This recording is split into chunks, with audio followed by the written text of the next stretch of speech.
Okay guys, ingon aniyo na mo ni siya guys. Oh, amo na siyang banganon na. Kay ang isa ani guys tag piso man. So kung na kayo 100 ani ka putol, so na kay 100 pesos. So amo nga na siya pagbangan aron dili siya lisod. Tayo di karga din na siya to sa motor.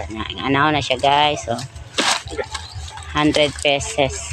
Pero dili pa ni siya may final guys ha. Kaya lunlun man ni siya gagmay. Amo ni siyang sagulan o kanang mga dagko. And Lower. then ang isa pa dari guys. O gakaon og mangga. Si madam guys oh. Bisag hangin. Ga electric fan guys. Bisag hangin. Si madam. Si Madam Tiborcia. Okay.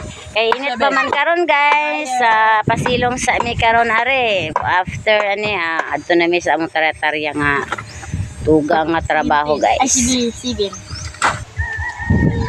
So update na siya karon guys. June 12, Independence Day. Grabe ka init oh, kaya hayag ang kalibutan gumikan sa kainit. So kana na ako na siya kanon. Dati kayong kusuga kayo sa init.